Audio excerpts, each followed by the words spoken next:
Les énergies des pleines lunes et des nouvelles lunes. Bonjour, ici Dorian Vallée, je suis auteur et créateur du site Terre Cristalline. Et sur cette chaîne, je vous guide pour passer d'un état de limitation à un état de plein rayonnement. Vous pouvez télécharger gratuitement mon livret Rayonner en toute simplicité. Vous avez les liens en dessous de cette vidéo pour le faire. Aujourd'hui, je vais vous parler de la lune et ses énergies associées. Ça a été pendant longtemps pour moi une source de réflexion parce que ça avait énormément d'influence sur moi. Donc, dès qu'il y avait la pleine lune, voilà, il y avait de l'excitation, je n'arrivais pas à dormir. Et puis en fait, il y a un moment donné où j'ai senti que ce n'était pas sain d'être autant sous l'influence de ce cycle ou de cet astre. Et donc, il y a tout un lot de prise de conscience qui s'est mis en place. Et aujourd'hui, j'aimerais juste vous livrer, parce que on le dit jamais, en réalité, j'ai jamais rien vu sur le sujet. Quelles sont vraiment les énergies associées aux pleines lunes et aux nouvelles lunes d'une façon générale. Évidemment, chacune va avoir des tendances spécifiques, mais ce à quoi c'est associé vraiment. Donc en premier lieu, la pleine lune, parce qu'elle c'est celle qui demande le plus d'attention, où il y a des rituels qui sont faits, où souvent il y a des accompagnements énergétiques qui sont faits dans cette période-là.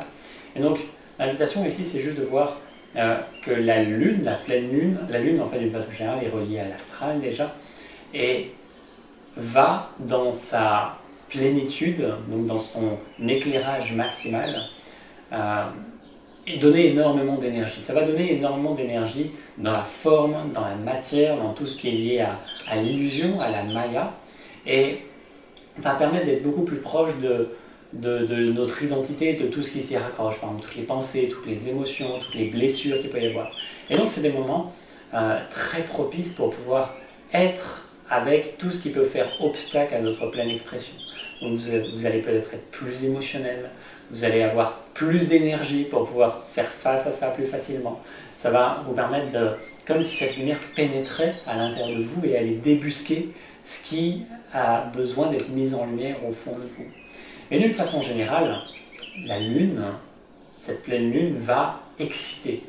Et donc va exciter les sens, va exciter les corps de base et va difficilement favoriser le fait d'être posé à l'intérieur de soi, en lien avec l'âme, en lien avec le vivant. Parce qu'il y a cette excitation des sens. Donc, à moins d'avoir un entraînement quotidien qui consiste simplement à être totalement en lien avec le vivant et à laisser le vivant, le divin s'exprimer inconditionnellement à travers soi, et bien dans ces périodes-là, on est totalement happé. C'est ce qui se passait pour moi il y a quelques années, et c'est là où j'ai eu cette prise de conscience, mais attends, mais c'est quoi ça? Pourquoi ça a une telle influence? Et en fait, ça ne me plaît absolument pas d'être sous cette influence-là. Et donc, j'ai dû comprendre derrière que c'était parce que le regard était porté dessus et qu'il suffisait que je revienne pleinement à ce que je suis pour que ça soit beaucoup plus fluide. Maintenant, et donc si je rajoute un point sur les pleines lunes, donc il y a des personnes qui font par exemple des processus de manifestation ou qui vont envoyer un chèque à la banque de l'univers ou des choses comme ça pour manifester. Parce qu'effectivement, on va œuvrer sur la matrice, on va œuvrer sur notre capacité à créer dans ce monde, donc ça peut tout amplifier dans ce plan-là. Donc ça peut être juste, si vous faites des processus de ce genre-là, de manifestation, ou des choses comme ça, de le faire pendant les périodes de pleine lune. Maintenant, les nouvelles lunes, qui sont beaucoup plus proches de mon énergie et que j'adore, alors que les pleines lunes, pour moi, c'est des périodes voilà, moins sympas dans le sens où il y a plus d'excitation et ça demande plus de vigilance.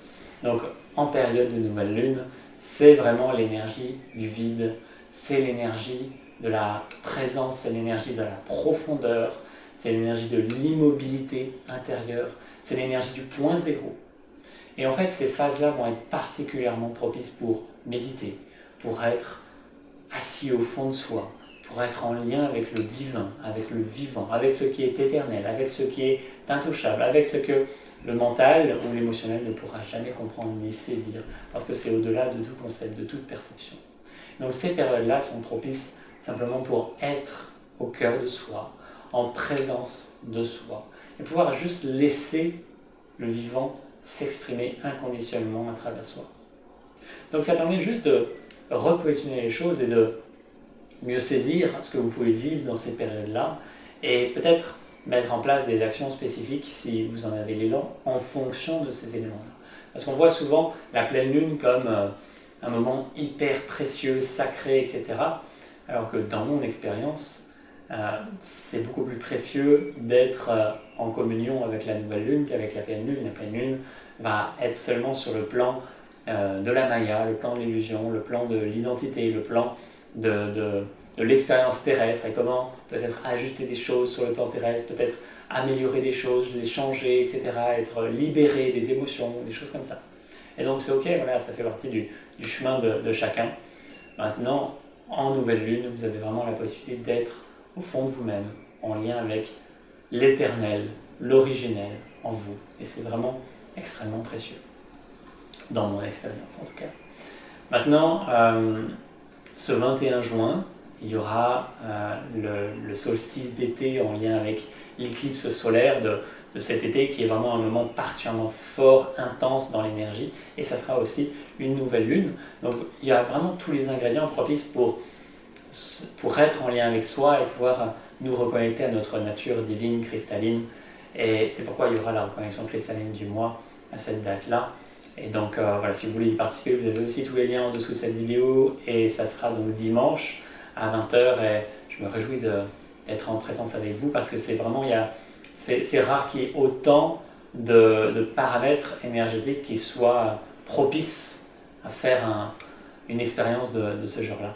Et donc voilà, on aura, donc, bien sûr vous avez des informations dans une autre vidéo que j'ai faite sur justement tout le cycle d'éclipse, si vous voulez savoir les deux éclipses lunaires et l'éclipse solaire de ce 21 juin, ce qu'elle signifie, comment vous pouvez vous relier avec aussi.